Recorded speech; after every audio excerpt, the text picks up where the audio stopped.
E aí galera, tudo bem com vocês? Sejam bem-vindos ao canal Contra a Corrente. E hoje o assunto é um pouco diferente. A gente vai fazer uma entrevista com o Jean, que é pastor da Igreja Batista Vida Nova. E aí, Jean, hoje a gente vai falar um pouquinho sobre céu. Qual é a do céu, cara? Isso aí, cara, primeiro, obrigado aí pelo convite. Fera, valeu. Vocês são demais. Bom, antes da gente falar alguma coisa sobre isso, eu acho que a gente precisa entender dentro do nosso coração que esse não é um assunto muito fácil da gente explicar, né? A gente lembra muito da conversa de Jesus com Nicodemos. Ele tá ali falando assim, pô, cara, você não tá entendendo nas coisas que eu falo da terra, imagine se eu falar das coisas do céu, das coisas celestiais, né? E também no Novo Testamento não tem muita coisa assim sobre o céu, né? Você tem aquela visão, né, de João Batista, ele é arrebatado aos céus, né? Você tem o novo céu, a nova terra, mas sempre quando João Batista vai falar sobre algo, você nota que ele está falando assim, é parecido com, é igual a. Então por quê? Porque ele não tem exemplo, ele não vai tem fazer exemplo. Uma comparação, ele está tentando ver tudo aquilo que ele já viu e já viveu para tentar dar uma imagem para aquilo. Então por isso que a gente tenta, de alguma forma, ó, eu já estou me explicando para vocês, sim, que é um assunto difícil da gente falar, beleza? Mas qual que é a do céu? O céu para mim é a habitação de Deus, é onde o poder supremo de Deus está. Essa é a habitação de Deus, onde se encontra o trono supremo de Deus, onde a excelência eterna de Deus se encontra, né? Então a gente pode dizer que Deus mora no céu. Deus mora no céu, mas a gente também pode dizer que essa questão geográfica do céu, eu tenho um entendimento de que não se trata apenas de uma questão geográfica. Eu tenho para mim que céu é estar com Deus. Né? O céu é presença de Deus, né? Não se trata apenas daquele lugar do novo céu, a nova terra, que João está tentando explicar, mas também da presença de Deus, de estar com Deus, né? Jean, a gente cresce na igreja, a gente ouve bastante assim, se a gente vai lembrar ou não dos nossos familiares, da nossa vida na terra. O que você acha? No céu a gente vai ter lembranças da nossa vida aqui? Vai ser algo totalmente diferente? Faz sentido a gente lembrar da terra quando a gente vai lá no céu? Mano, eu acredito que sim. Porque senão não teria sentido. Como é que a gente vai saber que está no céu sem saber por que está lá? Né? Se você pegar Apocalipse capítulo 6, do 9 a 11, se não me engano, você vai notar que os mártires estão lá falando, pô, a gente foi perseguido, a gente quer que a gente seja justificado e tal, esse tipo de coisa. Então eles estão lembrando, eles estão diante do Senhor lembrando, né? Outra coisa, se a gente entende que nós vamos prestar conta referente às obras que fizemos em Cristo Jesus, então já denota que nós vamos lembrar das ações. Então eu tenho pleno entendimento de que vamos lembrar sim os nossos. Eu acho que faz todo sentido o que você está falando, porque pensando assim que a gente vive aqui nessa terra e a gente teve contato com o pecado, a gente se converteu e a gente passa a vida aqui na terra lutando contra o pecado, entendendo que Deus é supremo, acima de tudo, e que só Deus é o único caminho e tal. Eu entendo que quando a gente vai no céu, a gente vai entender.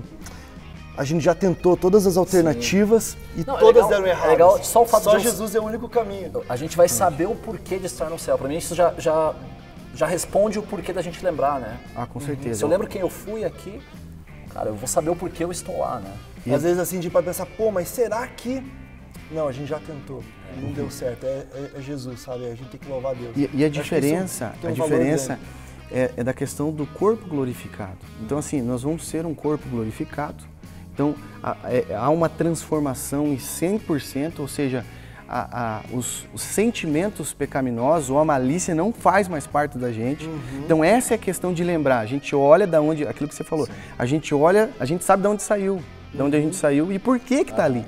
Então, o pecado já não vai ter domínio sobre nós. Paulo fala isso, Filipenses capítulo 3, do 20 em diante, ele está falando assim que nós vamos ter um corpo glorificado, vai acabar a dor, esse tipo de coisa. O nosso corpo vai ser como o corpo de Jesus. Então, o pecado já não tem mais ali. Então, essa é a questão. Para mim, nós vamos sim lembrar várias lembranças aí da terra, das nossas caminhadas aí. Muito interessante. Legal.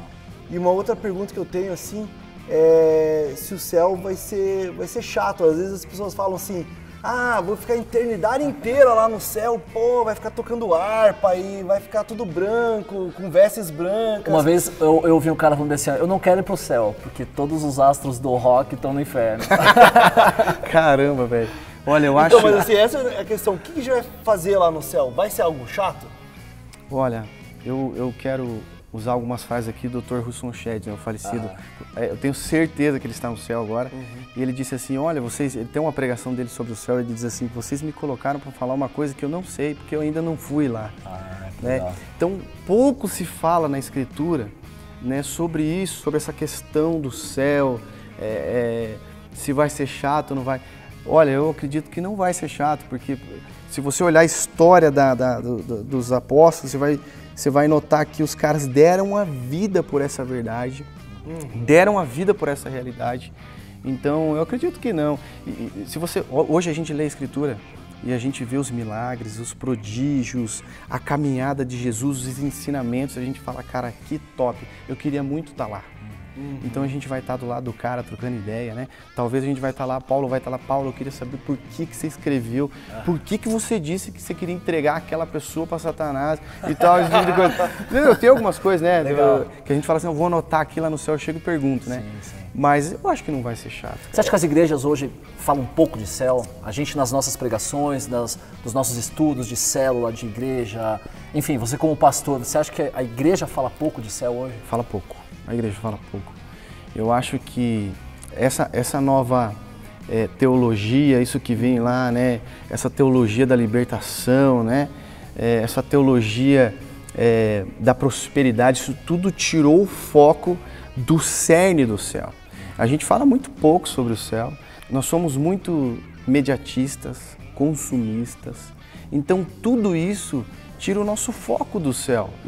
E pregamos pouco, o púlpito hoje parou de falar sobre o céu e sobre o inferno. E Jesus foi o que mais falou sobre o inferno. E é por isso que eu gosto da carta de Paulo aos Filipenses. No capítulo 1, ele está falando de como a gente tem um relacionamento com Deus mediante as circunstâncias difíceis. No capítulo 2, ele vai falar como ter um relacionamento com Deus mediante os relacionamentos difíceis. No capítulo 3, ele nos ensina como ter um relacionamento com Deus mediante as motivações. Então, tudo aquilo que nos envolve, as motivações, elas tiram o nosso foco sobre o céu, sobre Jesus, e isso é um problema sério nas igrejas, sabe?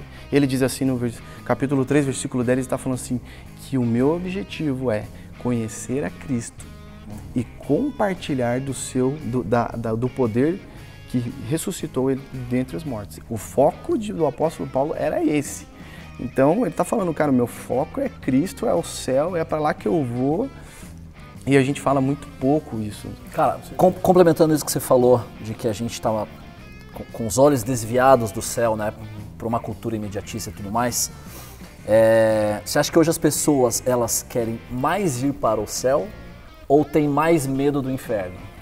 Essa é uma boa pergunta. Essa é uma boa pergunta, né? A gente tinha que fazer um trabalho antropológico, né, de sociologia, para a gente poder entender o que está dentro da cabeça do cristão, né? Olha, eu acredito que pela falta, não quero ser redundante, mas pela falta da pregação a respeito do céu, nós temos pessoas que, pela questão mediatista, elas pensam só aqui, né? A gente não quer falar do céu, porque você tem valores que se confrontam, né? A cosmovisão do mundo, ela se confronta com a cosmovisão cristã. Então tem os valores do mundo e os valores do céu. Qual que é os valores do mundo? É o consumismo, o mediatismo, o egocentrismo, a idolatria, esse tipo de coisa. E isso bate muito forte na questão dos conceitos do céu, cara. Um conceito do céu, pô, negar a si mesmo. Ninguém fala, cara. Não precisamos, né? Não, deixa quieto. Então, esse tipo de coisa faz com que as pessoas, nós estamos criando, eu digo isso, a igreja no geral, né? Nós estamos criando aí crentes, cara, que não tem essa firmeza, essa esperança sobre o céu. Porque o que é o céu, cara? O céu é esperança, cara. O céu nos ajuda a lidar com o sofrimento humano. Por quê? Porque a gente entende que a nossa vida aqui é uma vida peregrina, nós estamos aqui de passagem. Mas isso que eu ia falar para você, porque às vezes eu penso que quanto mais perseguição as pessoas têm, quando as pessoas vivem mais em sofrimento, as pessoas parece que tendem a pensar mais em Deus, a querer estar no céu, porque não querem mais estar aqui. E aí quando a vida está muito boa aqui, o cara, devagarinho o cara começa a esquecer de pensar no céu. É exatamente isso. Então, tem até uma história, não me lembro certinho, mas né, de um grande evangelista aí num país perseguido, que ele ficou preso por anos, né? O pessoal foi lá visitar ele e falou: é o seguinte, a gente está orando para que acabe a perseguição. Ele disse: não orem para acabar a perseguição, porque senão vocês param de orar. Né? Então a realidade do céu para de acontecer entre nós. Né? E a igreja, ela parou de pensar em ser uma igreja celestial e ela está vivendo muito essa questão da igreja militante. O que a gente precisa entender é que o céu não é só o nosso destino. O céu é a nossa pátria, velho. É a nossa essência. De lá nós somos de lá. Então, pensar nas coisas do alto, né? Essa ideia da pátria, que eu achei muito massa que você falou, porque eu lembro, eu fiz intercâmbio, eu morei em outro país durante um tempo, e cara, como eu tinha o desejo de voltar para minha casa, para minha pátria, para o meu lugar, né? Eu acho que é só ali, eu pensava assim, é só lá no Brasil, lá em Curitiba, que eu me sinto em casa. Por mais que seja legal estar aqui. Talvez esse desejo de, tipo, voltar para minha pátria, voltar para o céu, é lá que é a minha casa, é lá que eu vou me sentir em casa. Sei lá, desenvolver esse desejo, ter esse desejo, talvez seja o caminho aí pra gente desejar um pouco mais o céu e ter essa noção de que lá é a nossa casa. Né? Ah, com certeza, cara. O céu é a nossa esperança. O céu nos ajuda a lidar com os dilemas da vida, o sofrimento humano, porque a gente sabe que aquilo é passageiro e que a gente sabe para onde a gente vai. Então, dar ênfase sobre a questão do céu nos púlpitos é muito importante. E viver a questão do céu é mais importante ainda, né? Então, o púlpito tem poder. A gente precisa usar o púlpito para ensinar as nossas igrejas a respeito do céu, a verdade do céu, para que as pessoas comecem a entender que estamos aqui de passagem. Né? Eu não estou falando que a gente não tem que planejar, não tem que casar, não tem que fazer uma faculdade, não estou falando nada disso. Eu estou falando que a gente faz essas coisas, mas o centro é o céu, o centro é Jesus, eu sei para onde eu vou. E o cristão, cara, ele sabe que ele não morre, cara. Ele é da vida para a vida eterna, né? E você vê esse conceito de vida eterna, por exemplo, você pega o Antigo Testamento, você não tem claro isso. O que é a vida eterna para o israelita, para o Antigo Testamento é uma vida digna. O cara acha que vai viver a vida dele inteira aqui, vai ter prosperidade, vai ter saúde, seus bens vão prosperar. Quanto ao cristão, não, cara. O cristão, ele aponta. Você entendeu? A palavra, o conceito de eternidade é aquilo que não tem começo nem fim. Por quê? Porque ela é fora do tempo. Ela é atemporal. O tempo não se inclui na eternidade. E porque Deus é eterno. E Ele quer que nós sejamos eternos. Que legal, cara. Muito obrigado. Velho, show de bola, cara. Obrigado. Cara, pô, muito bom ter vocês. você aí, velho. Valeu pelo seu tempo. Obrigado. Dá uma mensagem final pra galera aí. Galera, queria mandar um abraço aí pra igreja, lá, a Igreja Batista, pro meu pastor Jonas, pastora Simone. Um abraço, um beijo pra vocês, a galera dos jovens lá. Tamo junto. E o que a gente precisa entender, a minha mensagem para eles é assim, a gente precisa diminuir esse espaço que tem entre o céu e a gente. O céu, Deus, o céu é presença, é estar com Deus. Então, toda vez que a gente se aproxima de Deus, nós estamos no céu. Que bom, muito obrigado. E é isso aí, pessoal. Se liga no canal, compartilha, se inscreve e curta aí os nossos próximos temas também, que vão ter temas bons aí pela frente. Valeu, galera. Falou, galera.